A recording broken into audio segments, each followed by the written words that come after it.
Yeah, let's do this. Cool. Right, 3, 2, 1. And hello. It's me, Adam, and joined by the wonderful Eleanor Wilkinson. Hello. Hello. Um, we have our cuppas. Look at this. Oh, I've got my hot chocolate in my lovely Roald Dahl mug, and I'm really happy about it. And I've had to wait for this tea. I'm not gonna lie. I got up and I was like, I have to wait. I have to wait until the conversation to have this cup of tea. yeah, so like massive shock to anyone watching. This is Eleanor Wilkinson's. This is later than her normal schedule. She's usually up a couple of hours before this. I get up at like 6:30 on a good day. 7 is kind of a lie-in.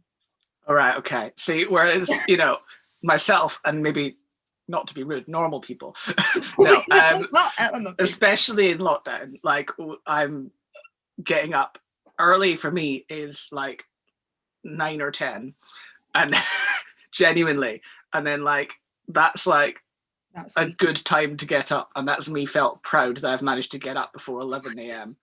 And a lie-in can be anywhere from 11 a.m. to like 3 in the afternoon. So yeah.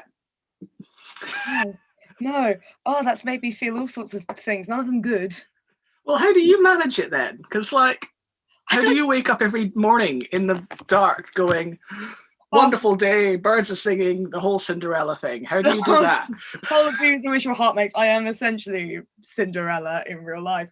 I don't know. Like all the family is the same. Like we've always been early to bed and early to rise.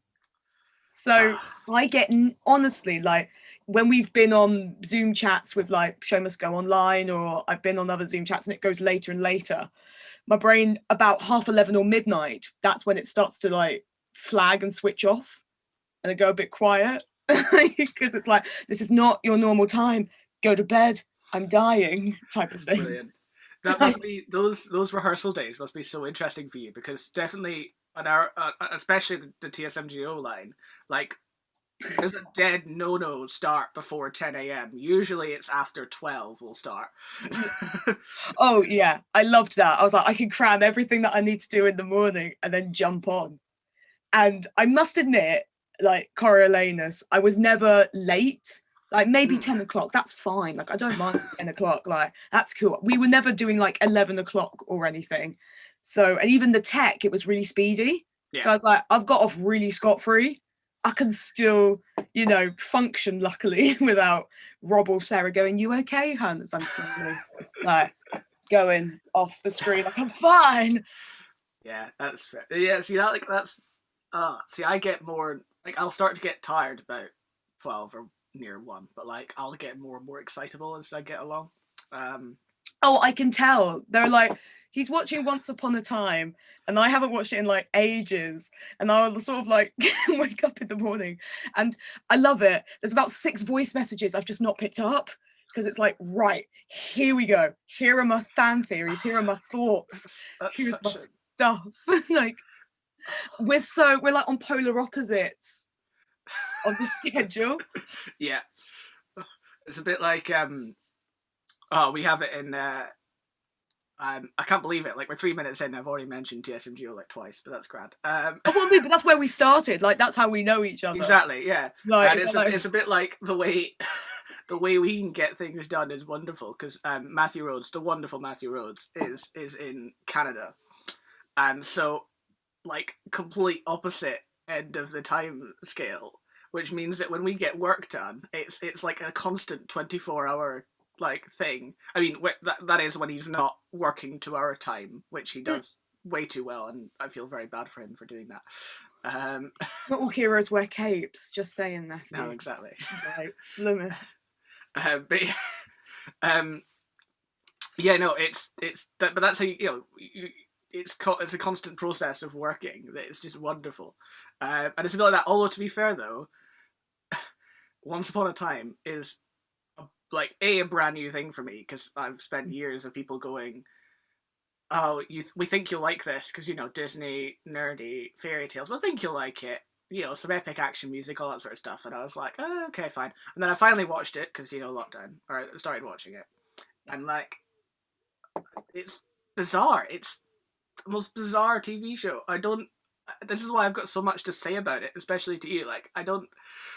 It's like 7 seasons. I'm only in season 3, and already they've done like thousands of different things, and like they've just allowed so many characters, and it's just bizarre.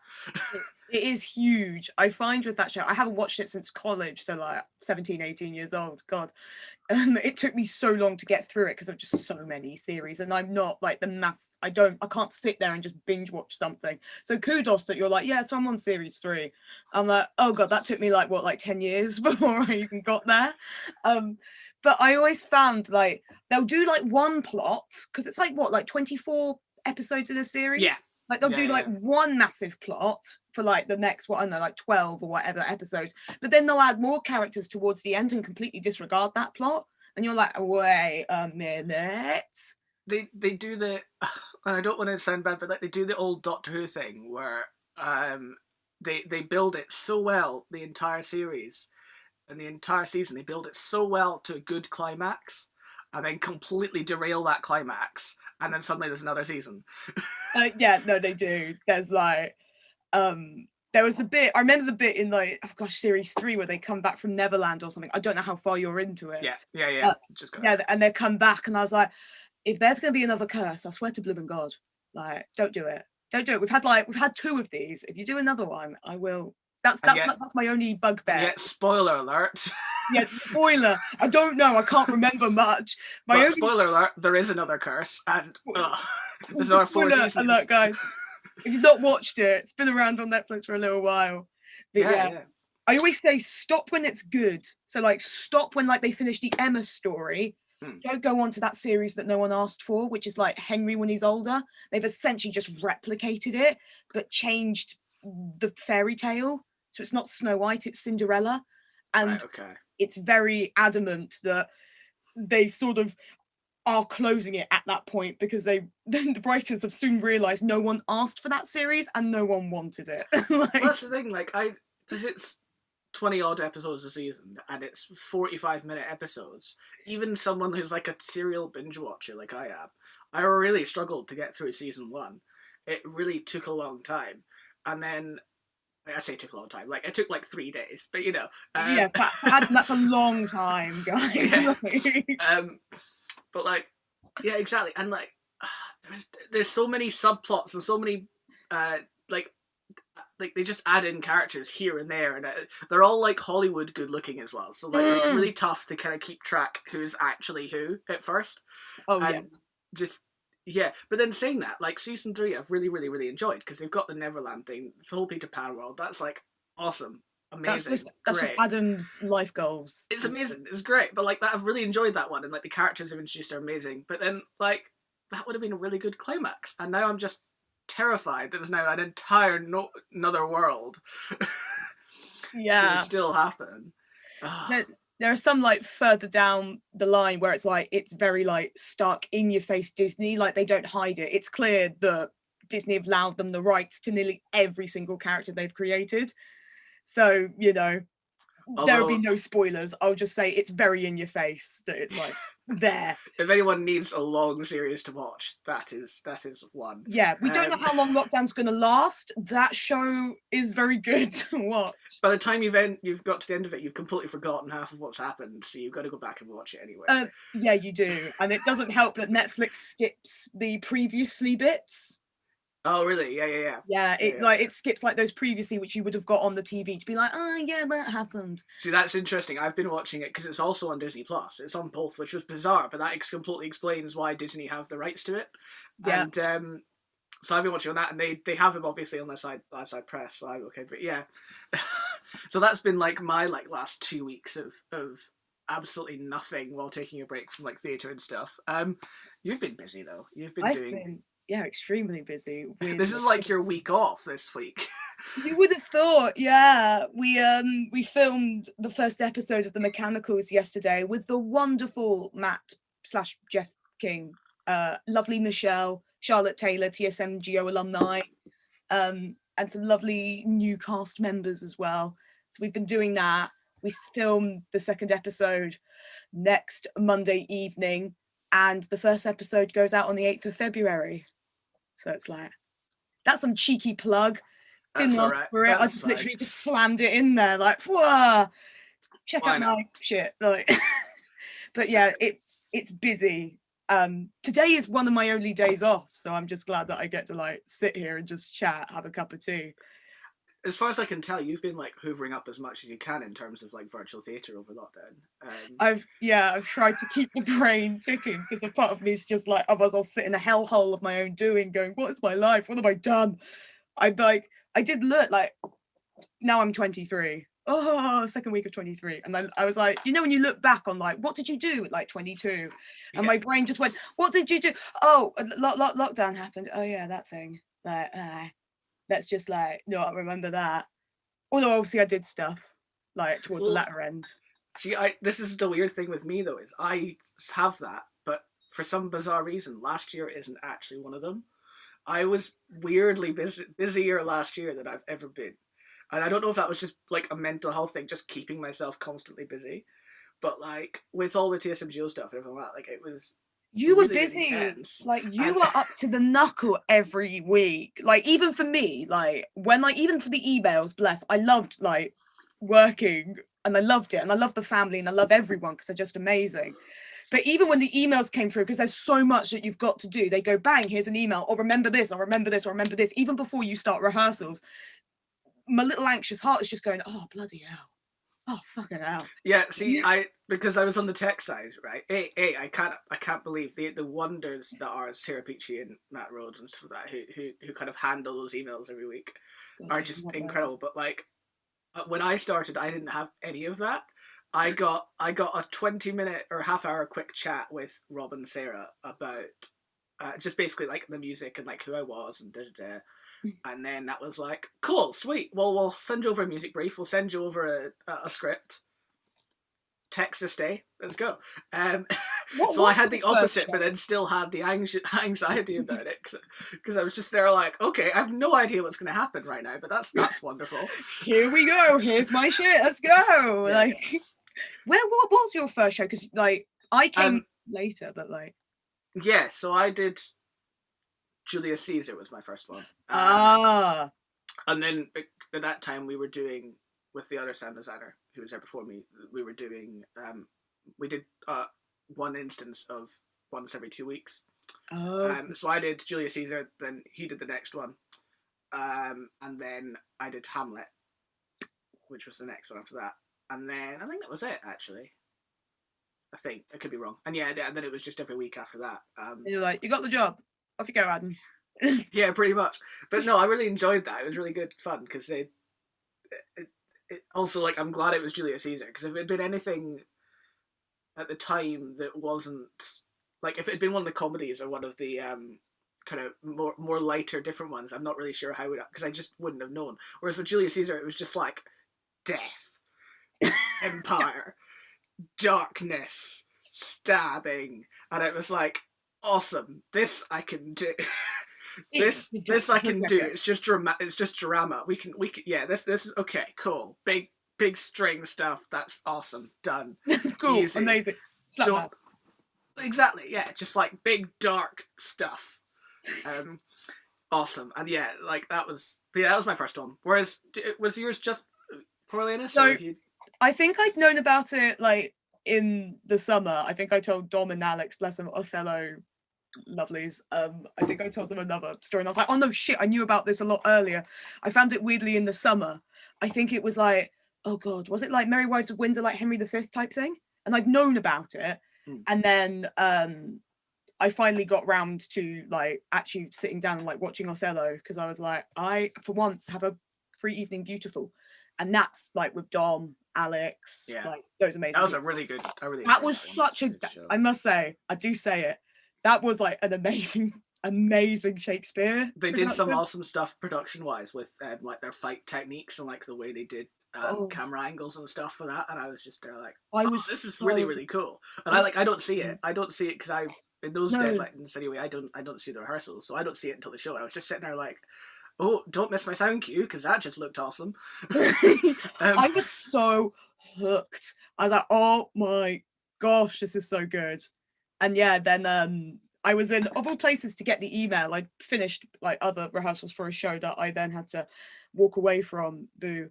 But then I was in a pub with like a glass of wine, and it was like, "Hi, do you want to be like second Roman citizen?" And I'm like, "Hell yes, I want to be second Roman citizen." I didn't do it while I was like under influence or drug or any other means, but it did come in the pub when we were allowed to go to the pub.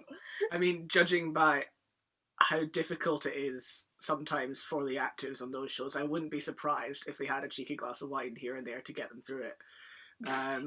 Like, just how like I know just some of them, like it's been for example, we did Ian Dowsher's Christmas Carol. It was like a kind of that was Patreon so show a couple of weeks ago. Oh yeah. And Wendy, who was playing she was playing Scrooge, and she was amazing. But she basically transformed her entire house. She did all different things. She had like this whole pulley thing to pull the camera and stuff. But I was just there like, you've like, wow, this is a lot to get through. Like, we all have a lot. That's the wonderful thing about it. But like, hats off. Like, I'm amazed you don't have like a glass of whiskey or something just like constantly. I have been known to sort of finish a rehearsal, go for a walk, and then come back for the second rehearsal, just because I'm like, I need air. Like, I've been at my lap shop and I just need a fresh brain for the blood right now to be like, whew, right, okay, we're back in to like look at whatever scene it is. That's like really sad, actually. I have a I made a metal pole that we never used because it was meant to be a peaceful protest, but it was like a metal, it was like a birthday paper roll, and it was like tin foil, and I was like, oh, the standard of that. I then kept that, and I think my dad, who didn't particularly like it, has now got rid of it, and I was like, no, that's like the peak of my like Coriolanus fate. Don't, for flip's sake, like it's now gone. They look really good though when people make their own props. Hats off to the wonderful Emily Ingram, who's the prop master / stage manager / associate director / yeah. I mean, they're all kind of just everything really in that team. But she basically comes up with the wonderful concepts for like all the actors and stuff like that. So, like how to make props, how to make a sword, armor, all that sort of stuff. Blood, like. Oh yeah. I did do that. I was like, oh, just in case I need it. And I was like, this is the best fake blood I've made. Like, it's really messy though, isn't it? It's really messy. It can get everywhere. But it's so good. And if you like the cauliflower gone tip, I'm like, it sticks. Look at this. It's really good. So Emily is like, I'm not worthy of any of that too. No, it just amazes me, like, watching. I don't know if it's also just like the wonderfulness that is Zoom and how it's slightly masked. You know, it's not amazingly HD or anything like that. But like, just, you know, a tinfoil sword can look really, really, really cool, and really believable. No, I always, that's why I really enjoy that, actually. That because I don't get to see the rehearsals or anything. I'm just sitting there in the show going, and also like during the tech as well. Like, I'm barely looking at it. I'm usually too busy in my Q lab or whatever. So like when we're in the show and I'm finally like watching it as we're going through, I'm then like, oh, that's cool. Didn't notice that. Didn't know that. Fine. Probably should have known that before I did the sound design, but that's cool. All sorts of things. No, that's been good fun. It's been so much fun. I even there's just a little bit up there, just because you can just see the blood. But now I have Alex watching me with her sword like dripping with blood. Just, I don't know. Wait, can we? There we go. Look at that. Yeah. Look at that. Just Carly's work now. And I realised that like there's just like blood drips that people can now see and stuff. But I was like, so now she just watches over me the entire time. I want to worry Elena. That's right.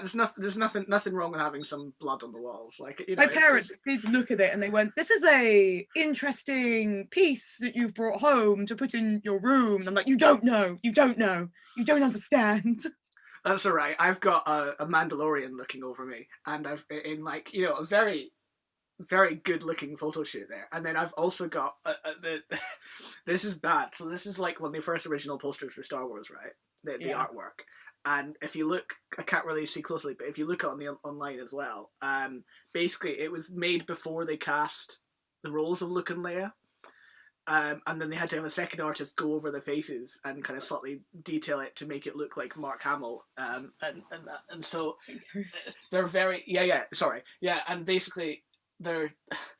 Let's just say they're very revealing in the kind of the way, like, I think you can see Mark Hamill's chest there. Oh, yeah. Like, it's...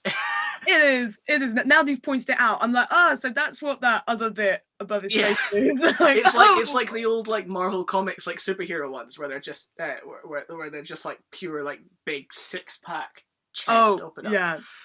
This is just shook. Oh, bare chest. Yeah.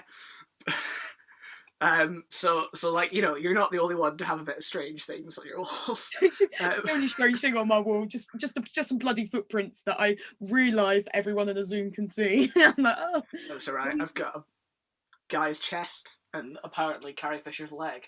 Oh yeah, Carrie Fisher. Yeah, really. I mean, that's not subtle. That's quite... No, it's really not, exactly, and you can understand why. For the later releases, they've gone to the newer poster where they have the kind of the standard person in the middle and then all the people around it, kind of with all the lightsabers coming out. Look, which I'm kind of now wishing I had got, but like, oh well. This one said John Williams at the bottom, so I had to, for my own personal nerdiness, I had to get this one. Brilliant, absolutely brilliant. Just classy. Lockdown's been a bit mental for you, hasn't it? In terms of like, you've not, like, for example, like, I've been home pretty much the entire time through, whereas you ended up doing some work. I did, yeah. So I did. I went back to Panto tour back in December, playing Peter Pan. Oh yeah. So I can cross that off my Panto list, can't I? Became Principal Boy. Yes, and thank you.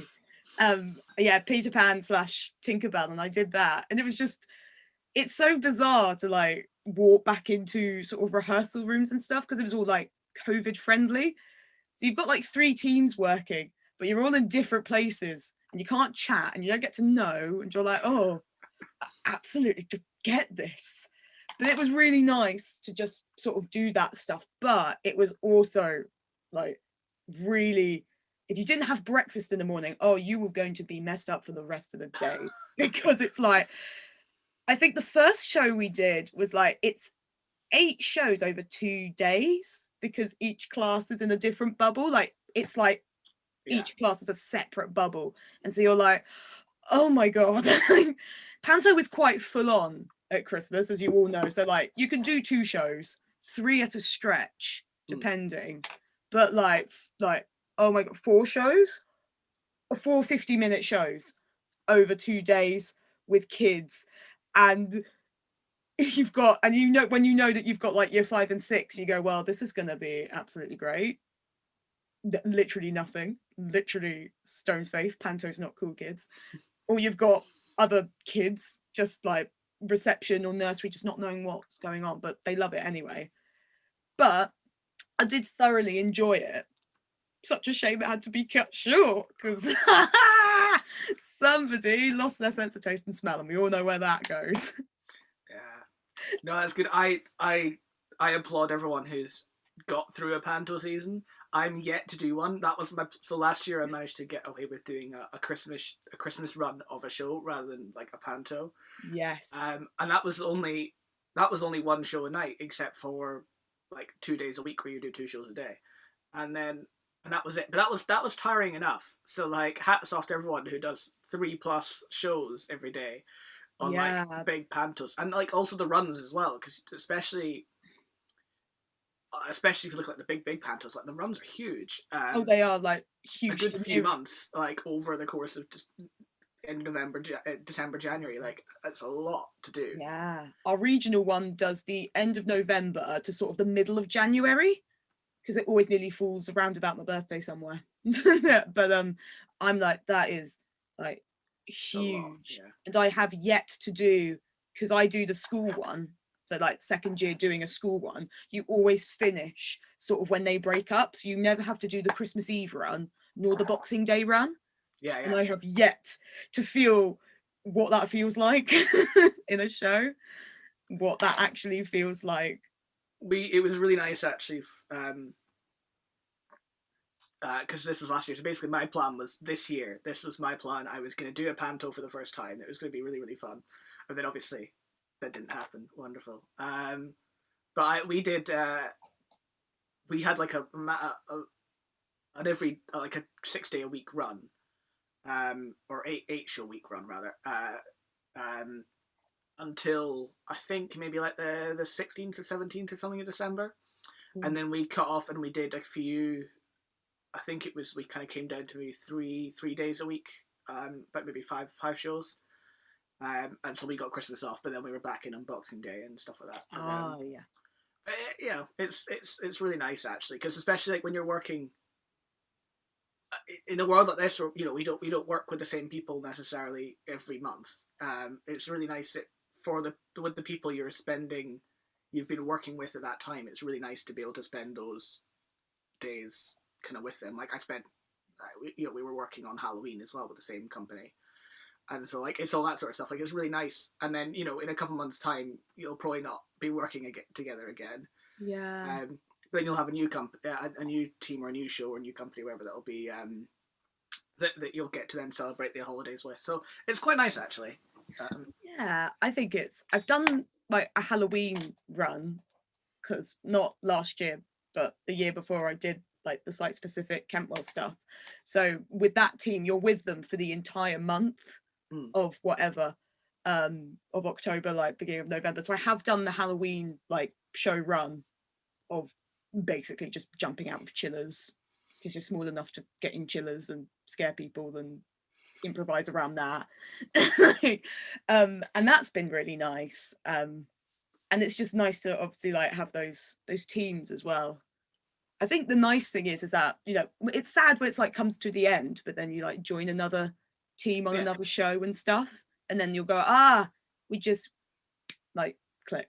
Yeah, I mean, like, well, that's the weird thing. Like, that's I guess been the really bizarre thing with theatre, is that this lockdown has just it's been the longest time that people just haven't done that. Like they're so used to kind of hopping from thing to thing, and like even and theatres are so used to having show after show after show and kind of just being a constant cycle, and it's just the longest time they've been shut, which is sad. But it'll be wonderful eventually. It'll all be. I'm an optimist. We will all be jabbed, and we could all go out, and it will all be fine. Not sure when, but it'll be great. Oh yeah, when I don't know, but I'm way down the list. Like, yeah, together. But when we are all jabbed, we will all be fine, and we will all go out and do the thing that everyone wants. I just cannot wait. The one thing I'm genuinely looking forward to is a 2 a.m. McDonald's. It's so terrible, but I'm genuinely, because that's what would happen. Experience this. Okay, when people say 2 a.m. McDonald's, they're usually meaning when they're out partying or whatever. But in my case, that's like a work thing. That's what happens. You finish work, you go to McDonald's, and then you go home to bed.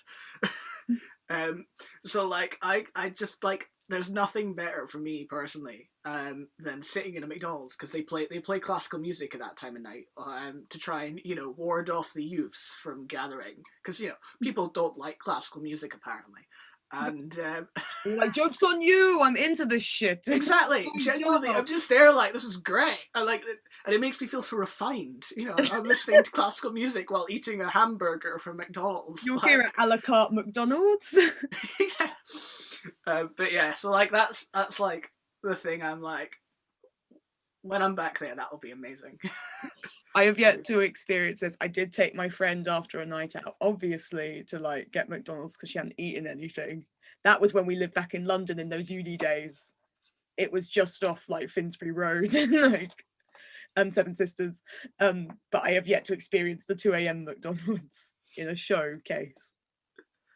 Yeah, well, that's. I mean, I'm trying to think when I would finish. When I was working in London, it had to be more of like a 11:30, 12 McDonald's rather than a 2 a.m. one, because you had to make sure you had time to get the train. Oh yeah, those trains are an absolute nightmare. You want to enjoy yourself, but at the same time, there's like that anxiety of like, when does the tube stop? Can I actually get home? Well, do I know the bus route to get home? Can I do this? What is and before you know it, that's it. You're done. Yeah. You're gone. You'll go then and there. Well, see, I was sometimes I was traveling in near London, but for a lot of time I was coming in from Aylesbury, which is like an hour's train in, and it's not a bad commute. It's actually quite a nice commute generally, but it means that after the show, if you come down at say 10, around about 10, then you've got half hour to get out, for, 45 minutes, whatever. Latest, possibly, I'd be leaving the venue at 11:15, and then my last train was at 12. So like, you got to make sure you get to London Marylebone and then get there. Those trains are a nightmare from where I live now, because spoilers, everyone knows, don't live in London anymore, but it's in order to connect with the trains from London to back here, you have to sort of count 2 hours like forward to be like, okay, what time do I actually get home, and will I miss that second train? Because it's like an absolute ball ache. It's like once every hour, and you're like, oh, for God's sake. No, same. Yeah, exactly. You're like, can I actually physically do this? If I leave now, I can do this. Can I do that? And then it just sort of becomes really stressful. And it was whenever you wanted to like go out for drinks or something after the cast, I'd have to be like, cool, I've got 20 minutes, let's go. Like, I'm gonna down this and go. Like, yeah. I'm yet to actually, that's a lie. I did it once. And that was only because my sound designer at the time was like, you know what? We all live like an hour, half hour's drive. I'll just buy us a taxi for everyone. So that's like the latest I've ever. We were in London until like 2 or 3 a.m. I think. And this is when we were living. We were living in like the Kent border, so like Sidcup and New Eltham and stuff like that. And we were working the Vaults Festival at the time. And obviously the parties there run late. They do. I never stayed. I think I volunteered there like 2019 during my like life, and I never stayed because me being an anxious soul, I was like, I can't do the maths on my on my tubes back. So I was like, I've done my shift. It's done. See you later. Now I know I can get home. Bye. Yeah. No, exactly. Yeah. And so we were doing the parties, and I was like, I could clock off at like 11 if I wanted to. And then I was just there like, but it's good, and like, and then the Sunshine was like, we'll just buy drinks. Come on, let's actually have a good time. That's like every other time than that, I've had to be like, right, I'm going home. No. Yep. No. I mean, I did stay later for like, there's a Vaults after party, like if you work there and stuff for like general, and I did stay like as late as I could, and that was fun. But like all the other times where obviously, you can like stay and join like all the late shows, as they say, I was like, no, I can't do this because I can't do the maths. And I still lived in the north of London at the time. It was not that bad. Yeah. But it's like that idea of like, can I anxiously or feasibly get home? Yeah, and it's like, I mean, your options really are like, if the tube isn't running, your options are buses. And I'm like, okay, while the buses are good in London, it's not really the sort of place you want to be at like 2 a.m. Like, much rather just be on a quick tube home.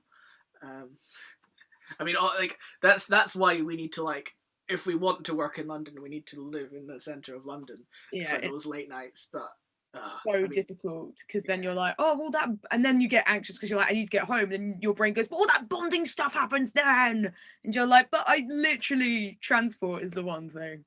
Yeah.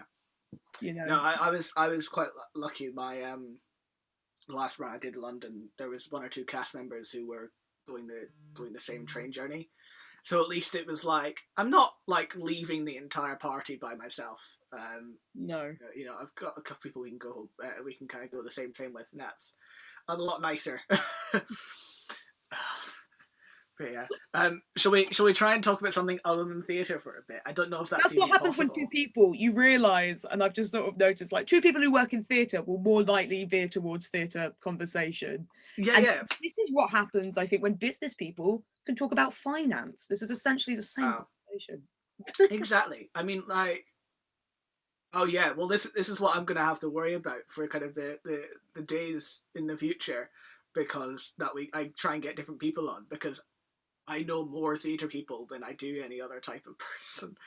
So like, I'm gonna have to be, and I'm really trying to avoid making it like a theatre thing, because it's not supposed to be. It's just supposed to be a nice friendly chat with a pal. But it's still nice and friendly. We haven't run anyone under the bus. No, that's true. Like We've we praised are quite a few lovely people. people. Yeah. Although I may have just signed my own death warrant at this point, so that's absolutely fine. Ah, that's Yeah. been wonderful. Well, okay, so we talked about my okay, so we're gonna go from theatre to back to watching things because Okay. apparently that's the only thing I can think of. But Look, we've got nothing else in lockdown, and it's a perfectly valid conversation topic. People need to know. People need to know the goods. exactly, right. So obviously, I've said about Once Upon a Time is what I'm currently on. Yes. What have you been doing? Because I've heard Oh, quite a lot of this. you know this. I've actually slowed down quite a bit. I'm Okay. still plodding through my which obviously of my own doing, the Disney animated classics. I have got to Robin Hood. Which is there's 59, 60, it's almost 60. It's so 1973. That's weirdly I remember that, but because it obviously tells you in like the Yeah, thing. yeah. But yeah, no. So I'm on Robin Hood, and we're veering closer towards like the 1980s and all of that stuff.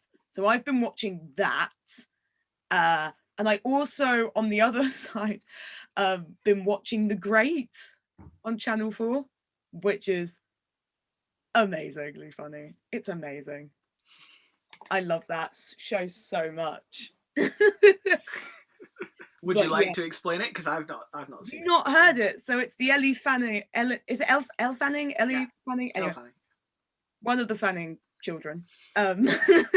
It's essentially about Catherine the Great, like the Russian empress, and obviously being married to who we can only assume is like the mad Peter, like Emperor Peter. Um, but it's how she wants to sort of be remembered and what she wants to do at court and everything, and basically wants to start a coup against Peter, basically kill her own husband because he's, to put it bluntly, a bit of a twat and trying to raise other people like to try and kill her husband, as well as trying to educate the Russian people, but in that sort of comedic way. And I love it. I love it so much. So essentially, if you like history and you like comedy, oh bless, the cat's also woken up now. How endearing. That's all right. That's okay, darling. She's just staring out the window. But yeah, if you like, as I said, she's just walked over from the bed to just stare out the window.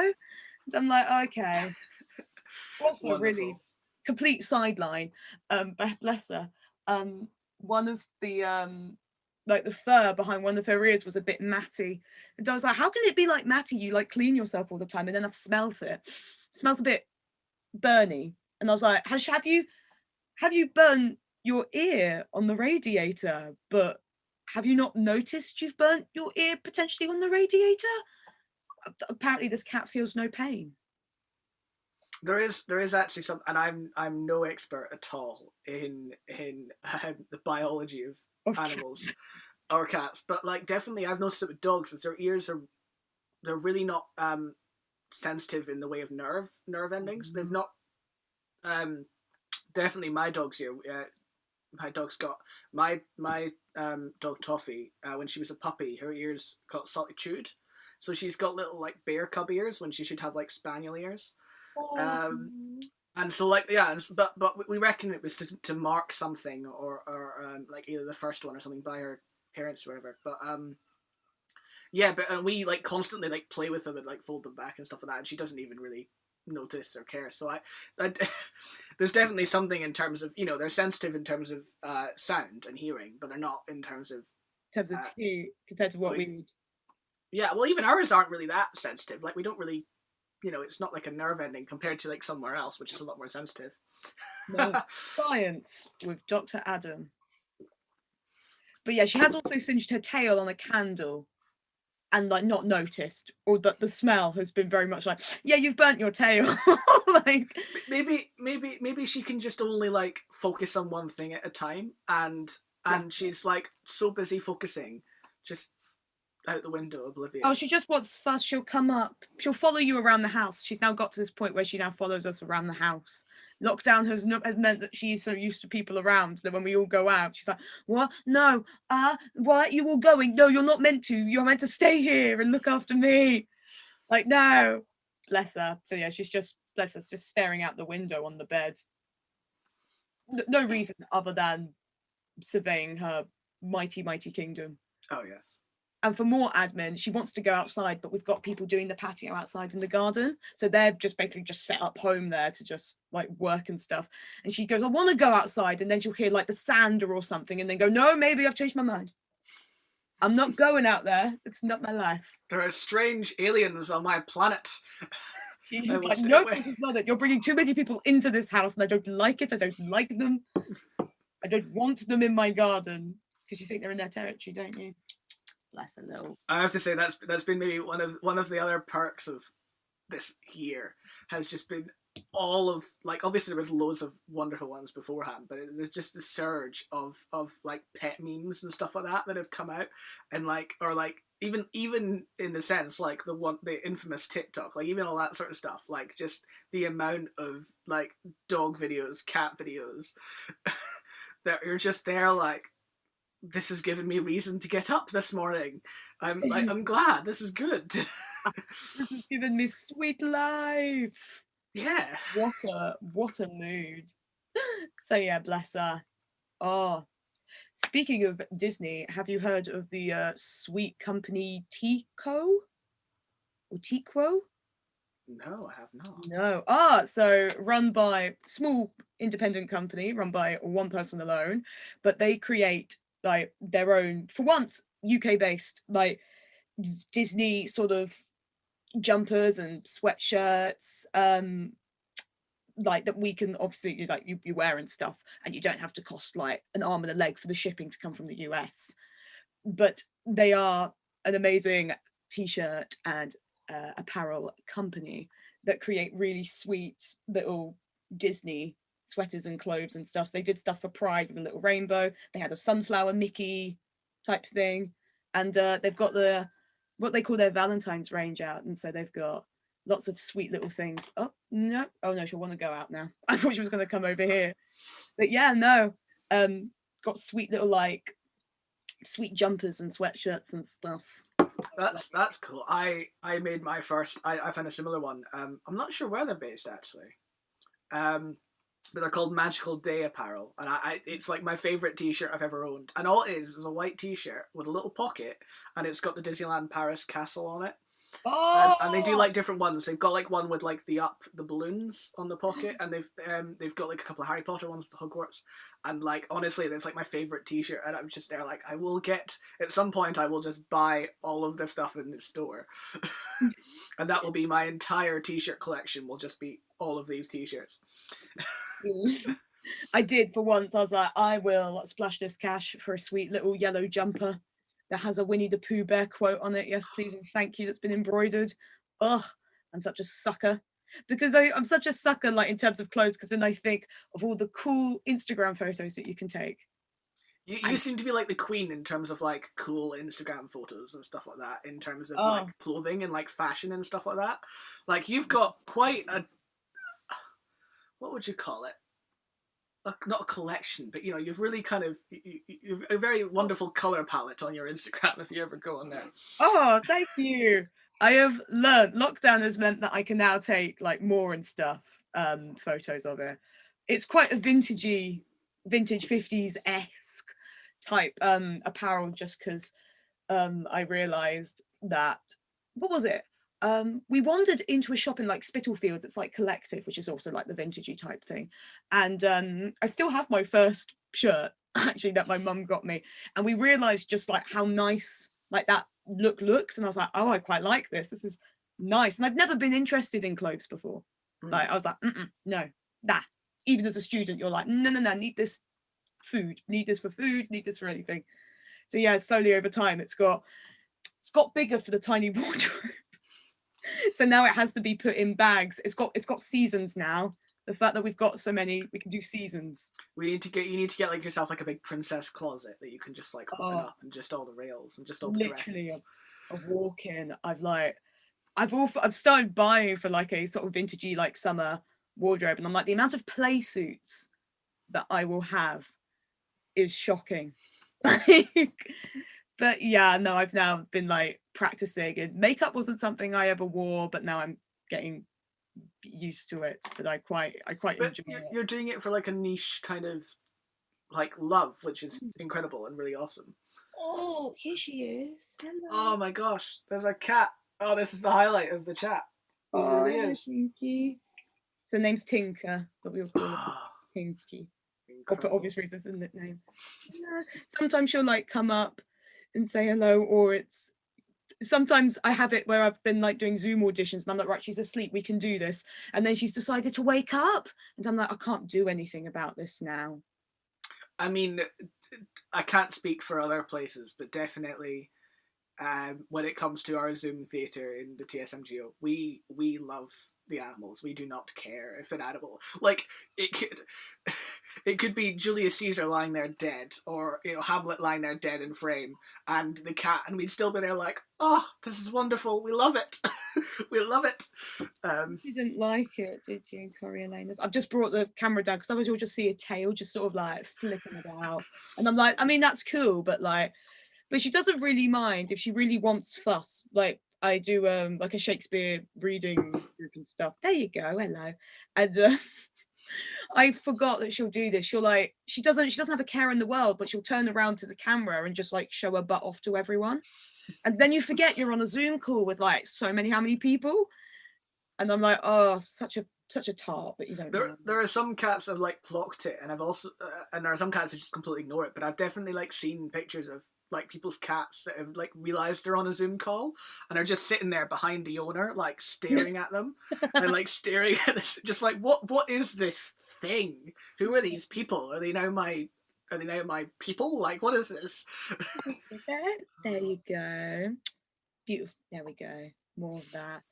She'll know when you're taking a photo. She's clocked that you're taking a photo, and so she'll stop what she's doing to be like, no, sorry, I didn't ask for pictures. Why did you think that you could take a picture? No, of me? No. Did you talk to my agent? Did you sign a contract? Like, where is my fee? No, you didn't. Sorry.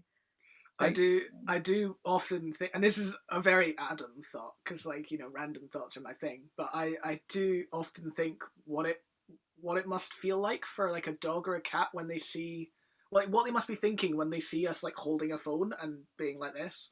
Yeah. Because they're just like, what are they thinking? Because definitely I was out for a walk a few weeks ago, and there was some like lovely hills, and I was like, oh, I can take a nice picture of the hills, and there was this lovely German Shepherd, and he just turned around as I raised the phone and was like super photogenic, and I was like, either somehow you knew, or you were just genuinely intrigued as to what on earth I was doing raising a black little box up above my head. But it's the things that we do think about, like, we just do it like automatically, and this cat's like, what? Like, you'll see me do yoga in the morning and she'll just stare at you. Like, she'll just in the lounge just sort of like get on the ledge and just stare at you. She's got into a habit of, if you're not paying attention to her, just like knocking keys and things off. I can hear if I'm talking to someone and I've not noticed she wants the door open, she'll go, oh, you see this thing? I'm just going to knock it off the bedside. Oh, no, you weren't listening. Another thing knocked off. Knock, knock, knock, knock, knock. And she'll just completely knock things off, won't you, darling, until we let you out. They just like to play with us. It's good fun. She just wants a lap. She just wants a good lap to sit on, because that's apparently what we're useful for. Yes. Just a good lap. We are their servants. We shall provide what they need. Exactly. There we go. People can see you now. People know of the cat, but they don't know sometimes what she looks like, because she doesn't want to come on and stuff. It's also my get out clause. If I'm tired and the cat wants to go out, I'm like, right, the cat wants to go out, I've got to go, bye. Like, it's the best time to be like, if you're like finishing a like a Zoom call with people and you're like, I'm flagging now, it's like midnight. Yes, baby. But yes, I have a vintage stylish wardrobe. I now own jeans. I had this point where I had so many jumpers but not too many jeans. A lot of things start to like clear out of your wardrobe, particularly when you're in the winter and you're like, I have like dresses, but they're mainly for like those times where you're like Merry Christmas or like Happy New Year. They're not dresses. I mean, you could go out in those if you want to, but I'm like, no, they're too flashy. Like for me to like go out in. But I won't. I do have a petticoat, but I don't wear it because, well, sitting down in it isn't fun. It's quite scratchy. Fair enough. But like, how did these ladies sit in this, or how did people sit in it? And also, I don't like the fact that it, like, for some people, oh, it looks amazing, but for me, I'm like, I look like a marshmallow, and I don't particularly enjoy it. Oh, there you go. So I do own one, but it's just been worn once and like never again. So it's just sitting in the cupboard. But I own many a cardigan, many a jumper now, and many a dress. See, that's like I've never really cared for clothing at all.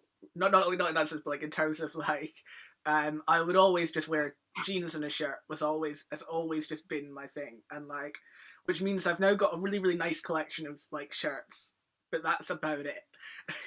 And so that's me smart. Like this is me smart casual. If I'm gonna go smart, I'll just have the shirt buttoned up and nice, and then super smart is in a tie, and that's me. I mean, I've got a suit somewhere, but like, you know, reached peak. I don't get it. Every single time I wear a suit, I don't understand people who can do it, because like you look at like James Bond, right, and there's no way James Bond could really have done the stunts he did in one of the suits that you normally wear. It's way too restricting. It's horrible. The suit jacket is a horrible invention. It's like you can barely like move your arms, or like you my one anyway. I can't raise my hand higher than this, and I just yeah, shirts, t-shirt, and then I've also got some nice jumpers I like, and that's really about it. I have, yeah, like definitely for the winter I got more of these jeans, shorts as well. I found some like shorts for the summer, obviously not for the winter. People who go around wearing shorts in the winter, I go, how do you do it? Like the gardeners outside are just like walking around in like their shorts, and I'm like, what, it's like 1 degree outside, like what are you, like superhuman? What is this? No, not, I'm like, no, you make me cold just by staring at you. I mean, as someone who, being Scottish and what I am, like, I'm fairly good in the cold, but I went down there's a beach about a 10-minute walk away from here, and I went down there, I think on like the 1st or 2nd of January, and it was a lovely sunny day, but not warm at all. It's Scotland, we're cold, and there was just people swimming in the sea in like just normal swimwear, like, or in trunks, whatever, like, and I was just there like, how? It is the 1st of January. It is like -2 degrees, and you're in the water. Oh yeah. What are you doing? And it's Scotland. It's windy. It's cold. Why? Oh yeah. No, that's. No, if I thought about it here, and I'm like, no. I'm like, imagine Scotland. No, that's like even worse. I dread to think. Although saying that though, lots of places in England had snow. Was it yesterday or the day before? It was the day before. We had a bit on the Saturday. Then Sunday, when everyone got it, my friend asked me like, "Oh, how was your snow day?" And I was like, "We did not get any. I'm suing the weather." Same, to be honest. Like there were areas of Scotland that got it quite heavily, and they were able to make snowmen and all things cool. And there were so many people like posting like, "Ah, I've made a snowman," and I was just there crying because I was like, "It's lovely and sunny," and I feel sad. I saw your post. I'm like, this is so jarring. Yeah, it was bizarre. I was just there like, what is going on? It was like, I'm in Scotland and it is a lovely sunny day. And it honestly, for the first time this year, first time in a long time, has felt like summer. Yeah, for you, yeah, like there's a lot of stuff. And then everyone else is like, snow. Like, no, I think I would. I quite liked it on the Saturday because I didn't know it was happening, and I walked in it towards the end of my walk, and I was like, well, this is quite nice. And obviously, you know, I was like weirdly listening to like, oh, one of the best films to have graced my Netflix, Ophelia, just for the soundtrack and just for the thing alone, like, oh, so good. And just walking in that with that in my ears, I was like, oh, this is great. Oh, I like this. I wish I'd taken photos then, because obviously it didn't come back to Suffolk the next day. That's what I get with to be fair, like even though I said there's not been any snow here, there is, but up on the hills. So if I go for a walk up on the hills, there's any snow up there. Not a lot, but it's nice. And so I have the same thing. We need to do another one of these because like we could talk for film soundtracks like for like another hour or so. And we've already two. we've already gone for almost an hour, and like my personal thing was just like if it can be between half an hour and an hour, that's amazing. I don't know what I was worried about, to be honest. Like we could talk for hours. We have talked for hours. Oh, we have talked for hours. The voice messages of my Insta have told me so. Just about Once Upon a Time theories. Hang on, here is the tea that I have to spill. This like the concept. I think we've invented the concept of rapid voice messaging because never before have it literally been voice message. Like, it's like, at that point, why don't you just freaking call people? Come on. Come on. And I get it. I'm like, okay, I'll get that. Then it's like a 30, like, from like seconds, it's just like 2, 3, 4, 5. And I'm like, I can't. And I'm like, I mean, I've really enjoyed it because it stemmed from kind of having to work virtually. And obviously you're emailing or messaging people, and it's just really tough to explain things. Or like, for example, Rob Miles, who TSMGO, he kind of was the first person to properly use it in work for me. And it was so much easier because instead of it being a bit of thing, because he would use like trigger words to explain like, right, this is the mood, this is the music. Like he'd be like Cloak and Dagger-esque for kind of that sort of style scene or what, or that sort of thing, or like dark, mysterious, all that sort of stuff. But when it's written down, it's a lot harder. Whereas like a voice message would just be that, it would make it a lot easier. You hear the emotion, you hear everything between it. It's a lot easier to understand. So it kind of stand out at work, and now for me, it's like if I can send a voice message, it's so much better than messaging. I suck at typing anyway, so like. If I could have done my entire dissertation via voice notes, I would have done. Here's my dictation of how many words. I really regret not doing that because I would have written it so much faster. Because I constantly found myself having to like get in the zone to write and like sit down, and so many times I just procrastinated by not writing because I couldn't quite get in the zone. Whereas literally I just start chatting. And I'm not, the biggest of social people in terms of like large groups, but definitely like one-to-one or just with myself, like I can chat easily. Right. I got away from the dissertation. My flatmate of the same degree chose the dissertation. They just added it in for people who wanted to like do masters and stuff or wanted to go on. Otherwise, it was just like a graduation like showcase type thing. So I like didn't have to do that. I skimmed that by a mile off, but I saw the pain and the frustration of my friend. And she was like taking many biscuits from the cupboard, being like, this is all the fuel I need.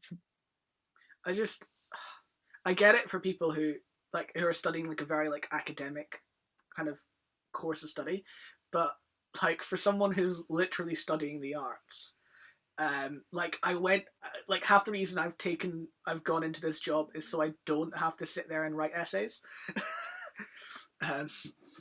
So that was my big thing. So I struggle a lot.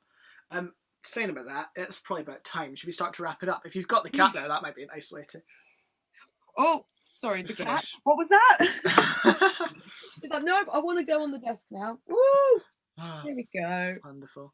Well, that's 9:02, and okay, we went up a few minutes late because it was my first time doing this, and this is not my. You've only gone over 3 minutes. Like it's not like the end of the world. It's not like, well, we're here at midday, guys. It's been about nearly like 4 or 5 hours. Well, this is the other reason why I was like, even though I'd be much more comfortable starting this at like 9 p.m. at night, I would like it would go on. Like so many like Zoom parties, it would just go on and go on and go on into the early hours. And so let's not do that. Let's do this in the morning, and then I can now get up for the day and like pretend to be a sensible person. I've got to work. Look at my to-do list. What must I do? Yes, exactly. Well, now all I've got to do is stop myself from going back to bed, and then I've got a meeting at like 12, and like so like I've now I'm up, I'm dressed, I do things. Yes. So that was the point, and I think it's gonna work. Let's see. It'll get easier, and also it'll get lighter as well. Oh, it will. Like, I was a little bit worried we were a little bit too early this morning because it was like just dark at like 7:30, 7:45, and I was just there like, oh, we're gonna be doing this in the darkness. But no, I think it's all right. Give it another like 2 weeks of like this time, and I think it will be like really nice and bright, which will be lovely. But yes, wonderful. Yeah, that's been an hour, so that's amazing. Thank you very much for joining me. I hope everyone else has enjoyed it. There we go. The wonderful Eleanor Wilkinson, everybody. It's been absolutely lovely. Welcome, thank you. I have not scripted this whatsoever. This is a massive, like, full-on rant by me. But it's been really fun, and that's amazing, and I hope other people are enjoying it. Thursday is going to be another one. Yet to get a guest. Well, not yet to get a guest, but yet to announce a guest. And then Saturday, and then it'll be that same way again. And I'll probably have Eleanor back on at some point if she's ever again has some free time. Because there are so many other things we could have talked about. Now that we've kind of finished it, there are so many things that I'm here like, oh, we could have mentioned that. There are hundreds. We could talk for hours. So we'll have to get you back on at some point. And I hope everyone's going to have a wonderful day. And yes. I'm going to finish off my almost cold hot chocolate now. But it's only like the last little bit. I've gone quite that's well. Okay. So. Yeah, should be good. But yeah, no, thank you very much, everyone. Thank you, Eleanor Wilkinson. Thank you. And we shall see you all later. Goodbye.